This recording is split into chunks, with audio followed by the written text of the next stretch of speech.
How to not get fat in your gaining phase.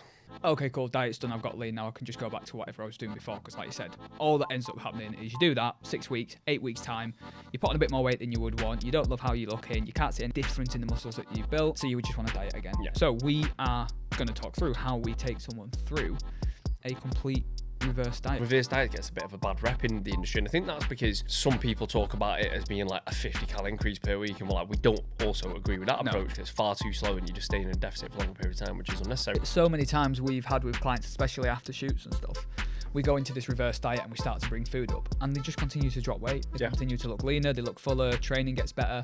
For the first 3 or 4 weeks, they're like, oh, hell, this is unbelievable. Yeah, amazing. Amazing. Your foods which got you into shape, they're going to help you perform better. You're going to have more energy. You're going to go into the gym with more energy. You're going to recover better. You're going to sleep better as well. 8 o'clock in the morning, I'll have fish and a rice cake.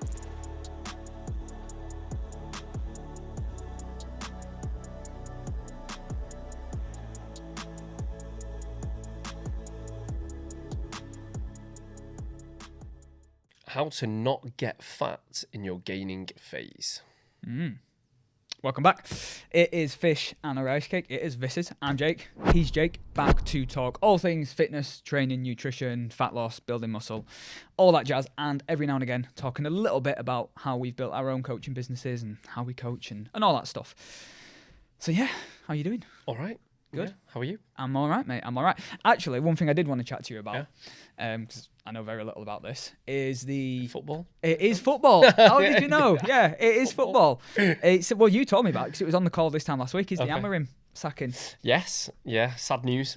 Really sad day for football. Is it because you've got a big grin on your face? Yeah. Well, I mean, I'm a City fan, so I'm gutted to see him leave. Man was doing a stellar job. Man was doing a stellar job. I don't think. Is it Danny Fletcher that's taken over? What's he called? Darren Fletcher. Darren Fletcher. Yeah, he's not doing much better, mate, to be honest. I think they got beat yesterday. They got knocked out of the FA Cup yesterday.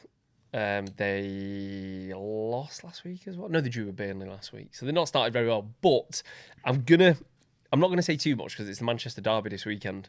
Oh, yeah, and isn't it? Typical United fashion, they'll just be awful and then somehow manage to beat City. I was going to say, well, City are on a great run of form at the minute. They've drawn the last couple of games. We drew a couple of games. I know you won like 10-1 in the FA Cup or something. We did win 10 before that. So we're actually unbeaten in like 15. Yeah. We just had 3 draws in the middle. Yeah. So we're actually we're not in bad form. We're not in bad form. Not too bad. But we've got a lot of injuries. So that's part of it. Like our 2 centre halves, Diaz and Gavardiol, they're out for almost the season. Yeah. So it's I don't know. I mean, I take a loose interest in it, obviously, because we have a few chats about it. But I've got quite a few fans that are Man United fans. So in check-ins that week, it was all about. I messaged my clients straight away, like, fucking hell. Yeah. What do you think about this? Yeah. And what was interesting, really mixed opinion. Well, yeah, because the thing really is, right, he does come across like a nice guy. Like, you can't help but, like, you kind of, when you listen to him speak, you like him and he looks the part and stuff and he's a smooth talker, but he's just clueless, man. Like, just clueless, which is why I'm really sad to see him go. Because I don't want them to get anyone remotely decent. Who do you think they'll get? There's talk to Michael Carrick as it stands. Like, he sounds like the interim till the end of the season, and then they might bring in someone else then. But wait and see. Because I heard someone saying that they were going to do... what's the England guy called? Like Tom Tucker or something? The German fella. So, Tuchel. That's it. Yeah, he'd be very good. But he's the England manager. Yeah, so that's why they're kind of saying like interim manager until maybe he's... Oh, they reckon he's going to leave? Well, he's doing the World Cup in the summer. And he literally got the job like last week? Last year. Jesus Christ. But I think he's quite literally taken over to take us into the World Cup. Oh, right. So it's World Cup summer coming up this year. Oh, right. Didn't know. And he is a top tier manager, so like it gives us a really good chance of winning the World Cup because we have got a good squad. So I don't think he'll stay on the England manager after that. I think it's like I'm doing the World Cup, then I'm off kind of thing. Yeah. So it probably would work out. Fair enough. So fair enough. That's all I had to say on it. Farewell, Ruben. Yeah. You'll be missed. No. So what are we talking about? Can't remember what I said now. Reverse diets. I know how to not get fat in a gaining phase. I'd forgotten then. Yeah, even I'd forgotten then. That's because you've got fat in a gaining phase. It's literally because I've got fat in a gaining phase. Yeah. So we thought we'd talk about it because it is a regular pattern that we see, and actually it's something that I used to get wrong when I was young, like drastically wrong as well. Yeah.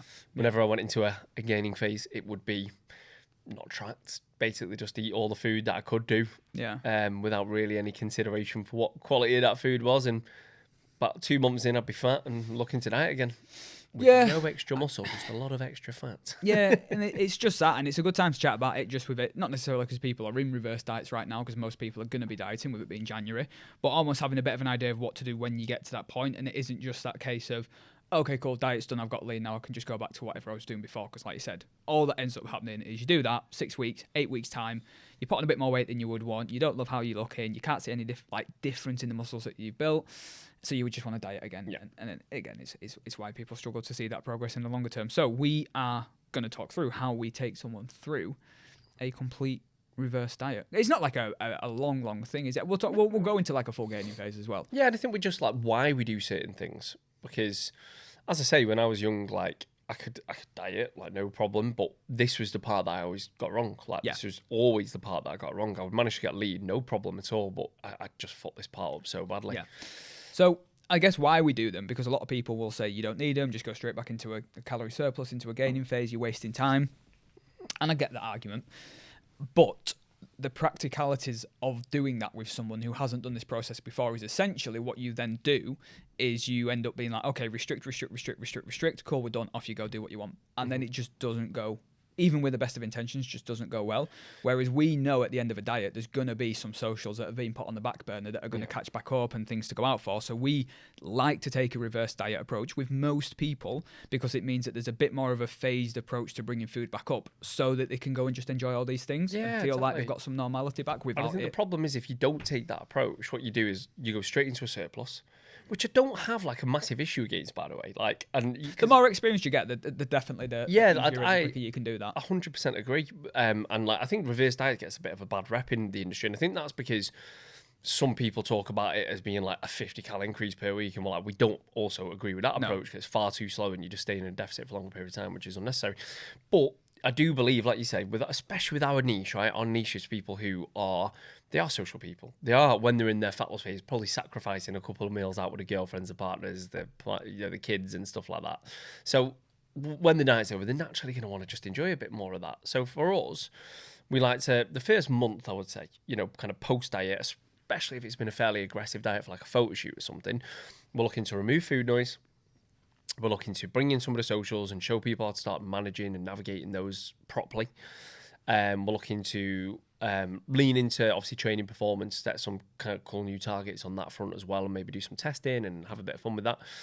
And then you can gradually ease yourself into that like proper surplus / gaining phase. Yeah, and one of the questions I'll get sometimes from clients is, but if I'm not going straight into a surplus, I'm not going to be able to build any muscle. That I need to be in a surplus to build muscle. Now, generally, yes, that is the case. Certainly, if you've already got an experience background of training and lifting, you've got some muscle, you will need to be in a surplus. However, there is also a brief window of time where you start a new training block where the stimulus from, or the novel stimulus from that new training block should be enough to elicit some sort of muscle growth because it's new, it's a new challenge on the body, your body's having to adapt to get used to it. So, and I'll do this the other way. I'll do it with clients, for example, who might be in a gaining phase and we've been in it for quite a long time. When we start a new training block, I might say, right, for the first 4 weeks of this training block, we're actually going to diet down because we're just going to sort of re-tidy you up, drop a bit of weight, get you back into a better composition when you're going to be building muscle anyway because it's a new training block. You're going to be getting stronger each week anyway because it's a new training block. And it actually then buys us a few more weeks in the gain down the line. Phase, And the same thing works here. Like when you go into that reverse, it's like, okay, yeah, maybe you were on 1,500 calories in a diet, your maintenance is 2,000. Maybe we take you up to 1,750 for the first 2 or 3 weeks of this reverse. But even though you're not in a surplus, you've got meals out and you're going for social, so that's going to knock it up a little bit. But because you've got this new training block, just by doing this new training plan, you're probably going to have more DOMs, stiffer, sorer, and see some sort of adaptation from that for the first 3 or 4 weeks anyway. And when you're depleted at the end of a fat loss phase, you're depleted. You're quite literally just not giving your body the energy it requires, which is why you're in a deficit and why you're losing body fat. So when you start to bring in more food and we start to increase calories, especially if you're intelligent with those calories that you're bringing in, so it's not just calories, it's actually how can we bring in more good quality calories, like, how can we fuel for performance? Can we bring more carbohydrates, foods which are going to digest well? Your body's going to partition those calories really well. So essentially what I mean by that is it's going to look at that and go, sweet, more food's coming in.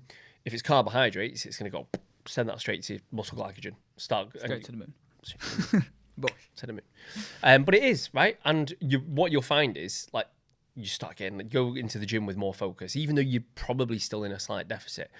You're going in fuller. You're going in and you're getting a pump, something you've not had for a long time, right? So your body starts to use calories better. And it's like something that I see a lot of people talk about is when you see someone super lean, I'm just using random examples, like a Mike Thurston, a fucking Ollie March on, whoever you want to throw, who's in fantastic shape, loads of muscle, who eat a lot, right? And when they do these full days of eating of like 3,500, 4,000 calories, it's because their bodies are so in tune with utilizing those calories.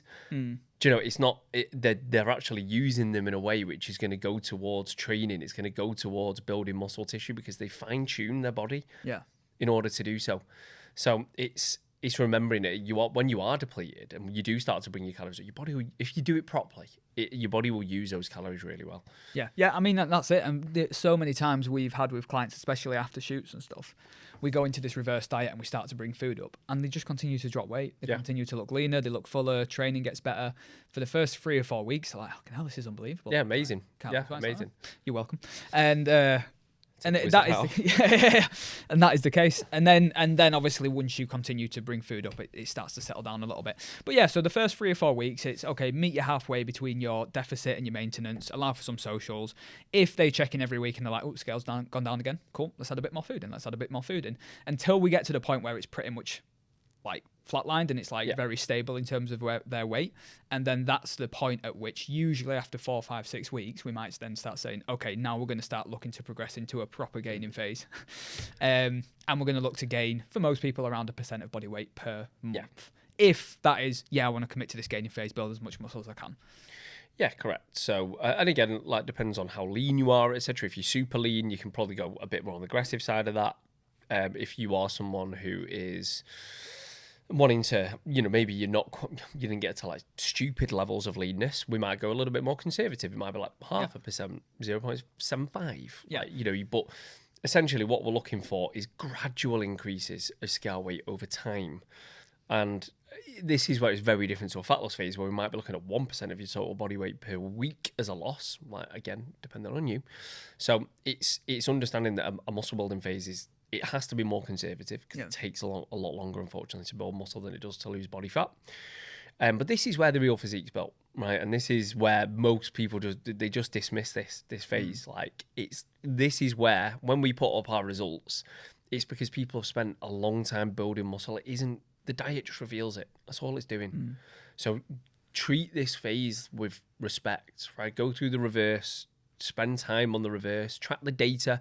Again, a lot of people finish a diet and stop tracking the scale weight and stop looking at these things, and all of a sudden, you're not feeling great again. And it's just incredibly important. And even then, when you get into a gaining phase, and this is a big bugbear of mine, is food quality.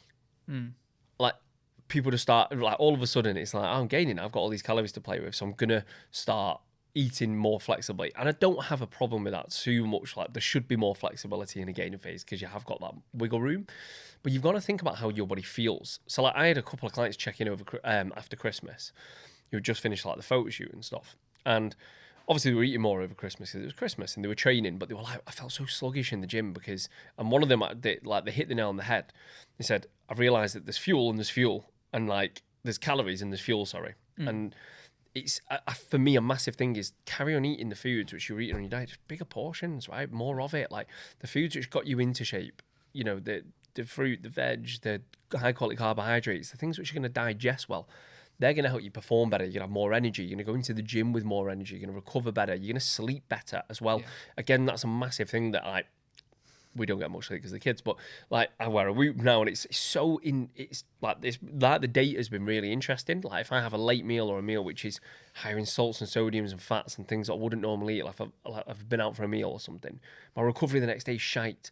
If I've had my normal foods, which is bigger portions, right, because I'm not in a fat loss phase, but normal foods which digest well, which I know settle well with me, which are, clean. I hate to use the word, but clean, right?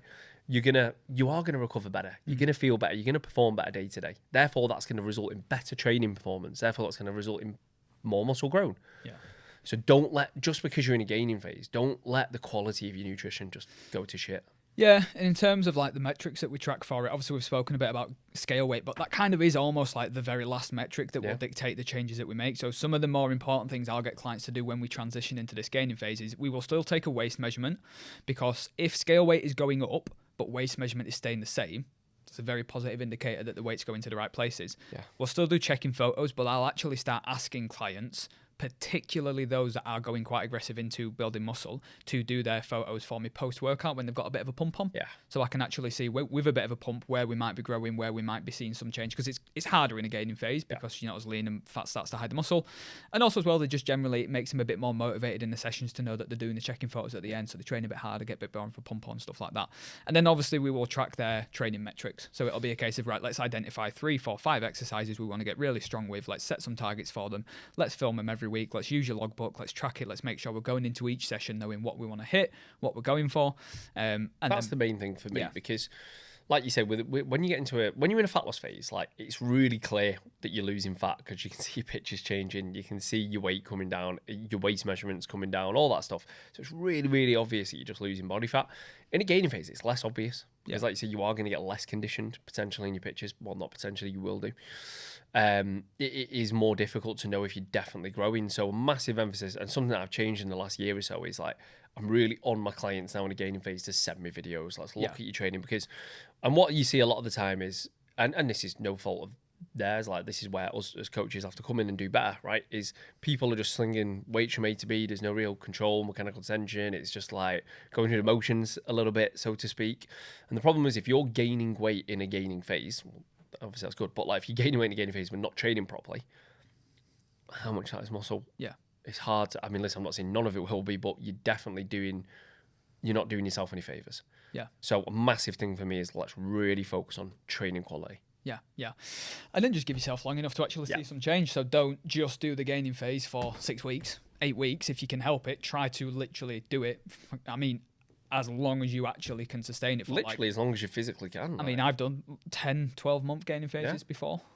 Without any sort of breaks or anything like that. Like the longer you can do it, the better. And obviously the leaner you can stay, the better. But yeah, just give it the time it needs. Give it the time it needs. I think that's everything on. Hang on. And if you wanted to get some more information on how to... Oh, you got your plugs out today, aren't you? He's on it. Do more of this, shouldn't we? Yeah, we don't. We have a gaining season cheat sheet that we put together, which basically will go through if you should gain, if you're in a position to actually do so, what supplements you should use, how you should train intensity. We cover lots of bits and pieces there. Alongside 3 training plans as well, 12-week long with logbooks attached as well. So gaining season cheat sheet in the link below. Get involved. Tidy. See you in the next one. Mm-hmm.